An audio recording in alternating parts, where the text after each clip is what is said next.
This is clearly fraudulent. There's no way this account or this withdrawal is legitimate. I'm freezing everything, effective immediately. The bank teller, a woman with sharp eyes and a name tag that read Brenda, spoke with cold finality. If you believe judging someone without knowing the facts is wrong, type Truth Matters below. Sergeant Major Thomas Ashton, retired, stood before her, his worn hands resting on the cool marble counter. He was a man of 70 years, his face a map of a life lived with honor, though today he wore simple civilian clothes, a faded polo shirt and clean but old denim trousers. He looked like any other grandfather, not like a man who had led hundreds, a man who had faced down danger many times for his country. He had come to the bank for a simple reason, a happy reason. He needed to withdraw a large sum of money, the savings of a lifetime, for a down payment on a small house. It was a surprise for his granddaughter, a young nurse who worked tirelessly and deserved a place of her own. Thomas carried a small worn leather satchel. Inside, along with his bank book and identification, were papers related to the house purchase.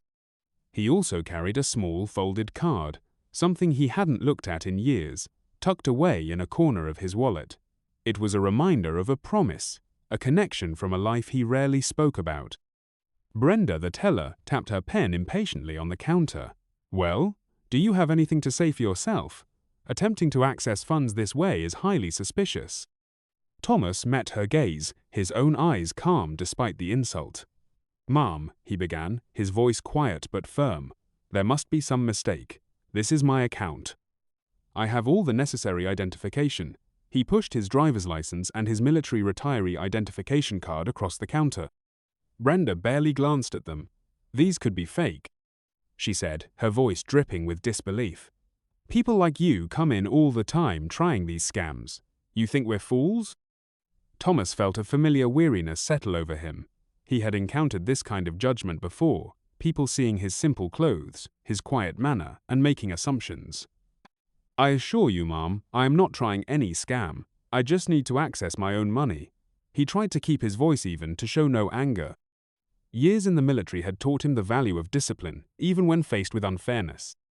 "Your money?" Brenda scoffed. Then her voice rose loud enough for other customers to turn and stare. "This account has been flagged. And with this large withdrawal request, I'm not taking any chances. I've frozen it. You'll have to speak to our fraud department, and that will take days, maybe weeks." She smirked. "If it even is your money." He felt a pang of disappointment, not for himself but for his granddaughter. The house, the surprise, it all seemed to be slipping away because of this woman's baseless suspicion. He felt the eyes of other people in the bank on him, some curious, some also suspicious. It was a feeling he hated, being judged unfairly, especially after a lifetime of service. He thought for a moment. He could argue, demand to see a manager. But Brenda seemed like the type to dig in her heels, to enjoy the power she wielded from behind her counter. Then, a memory surfaced. The small, folded card in his wallet, a name, a direct line, a promise made long ago by a man whose life he had, in a small way, helped save. "Ma'am," Thomas said, his voice still quiet, "may I please use my telephone? I believe I can clear this up." Brenda rolled her eyes. "Go ahead. Call whoever you want. It won't change anything." "The account is frozen." She turned away, already dismissing him, a self-satisfied look on her face.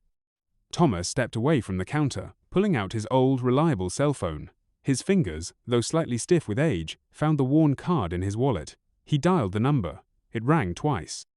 A crisp, professional voice answered. "Peterson." "General Peterson, sir," Thomas said, his voice respectful. "This is Sergeant Major Thomas Ashton. I hope I'm not disturbing you." There was a pause, then the voice warmed considerably. "Tom? Tom Ashton? It's been too long. Of course you're not disturbing me. What can I do for you, my friend? Anything." Thomas explained the situation calmly, simply stating the facts. The bank, the withdrawal, the frozen account, the teller's accusations. He didn't complain or sound angry. He just told the story. When he finished, there was a sharp intake of breath on the other end. "Tom," General Peterson said, his voice now like steel, "which bank is this? And what is the teller's name?" Thomas gave him the information. "Stay right there, Tom," the general commanded. "Do not move. I will handle this. "This is an outrage." The line clicked. Thomas waited. He stood quietly to the side, away from the tellers, enduring the curious stares. Brenda occasionally glanced over at him, a smug look still on her face, as if expecting him to give up and leave. He just stood his ground, patient. He knew the general was a man of his word. If you've ever been underestimated and proven people wrong, type "I did it" in the comments. Less than 10 minutes passed. It felt longer. Then the main doors of the bank burst open. 2 men in dark, expensive suits strode in, followed closely by a uniformed man whose shoulderboards gleamed with stars. It was General Peterson, his face set in a grim line. One of the men in suits looked flustered, his tie slightly askew, as if he had run all the way. He was clearly important. Brenda's jaw dropped. Other bank employees froze. The branch manager, a nervous-looking man named Mr. Henderson, rushed forward. "Mr. Evans, General Peterson, what an unexpected honor. Is everything all right?" Mr. Evans, the CEO of the entire banking corporation, did not look at Henderson. His eyes scanned the bank and found Thomas Ashton standing quietly by the wall. General Peterson was already moving towards his old friend. "Tom," General Peterson exclaimed, his voice booming through the suddenly silent bank as he grasped Thomas's hand warmly. "Are you all right? Has this woman caused you further distress?" He shot a glare towards Brenda's counter that could have melted ice. Brenda's face had gone from smug to pale white. She looked like she might faint. She recognized General Peterson from news articles. He was a local hero and, more importantly, a major figure in the city, known to be on the advisory board of this very bank. And the man with him, was that really the CEO? Mr. Evans, the CEO, approached Thomas, his expression one of deep concern and embarrassment. "Sergeant Major Ashton," he said, his voice filled with apology. "I am Marcus Evans, the CEO of this bank. I came as soon as I heard. General Peterson called me directly. Words cannot express how sorry I am for the treatment you have received here today." The branch manager, Mr. Henderson, looked utterly bewildered and terrified. He kept stammering, I had no idea. What happened?" General Peterson turned to Henderson, his voice cold. "What happened, Mr. Henderson, is that one of your employees has grievously insulted and obstructed a decorated hero of this nation. Sergeant Major Thomas Ashton is a man to whom this country owes a great debt. He served for 35 years. He has multiple commendations for valor, including the Distinguished Service Cross. He is the man who pulled my own son from a burning vehicle in a war zone, saving his life at great risk to his own." A gasp went through the onlookers. Brenda looked like she was about to collapse. The CEO, Mr. Evans, turned to her. His voice was quiet, but it carried immense weight. "Miss Brenda," he said, "your access to our systems is revoked. You will report to Human Resources immediately. Mr. Henderson, ensure she is escorted there." He then looked back at Thomas. "Sergeant Major, please, come with me to my personal office at headquarters. Or, if you prefer, we can handle everything right here, right now. Your funds are, of course, available. This entire incident is a disgrace, and I will personally see to it that it is rectified." Thomas, ever humble, simply nodded.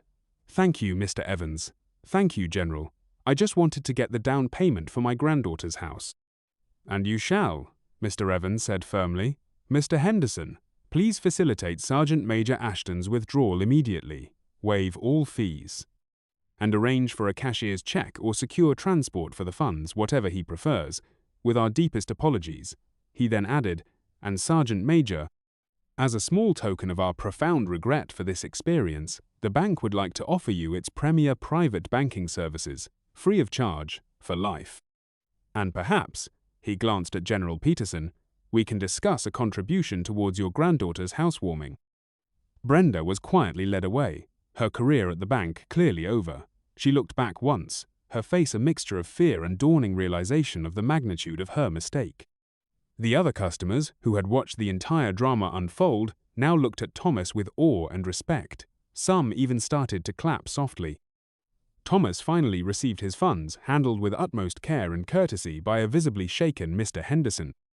General Peterson stayed by his side, sharing a quiet word with his old friend, a bond of service and shared history evident between them. The story of what happened at the bank that day spread quickly. The bank implemented new training programs for all its staff, emphasizing respect, especially for veterans, and better ways to handle large transactions without causing undue suspicion or offense. They also established a dedicated helpline for veterans experiencing banking issues.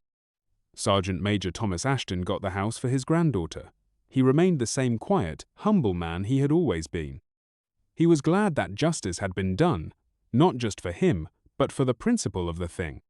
He never sought recognition, but he appreciated it when it came, especially when it meant others might be treated better in the future. The real heroes often walk among us, unnoticed, expecting nothing. They carry their honor quietly. It's up to us to see them, to respect them, and to ensure they are treated with the dignity they have earned. If you believe our veterans deserve honor and respect every single day, type "We honor you" in the comments. And please subscribe for more stories that uplift and inspire. Remember, a little kindness and a willingness to look beyond appearances can make all the difference in the world.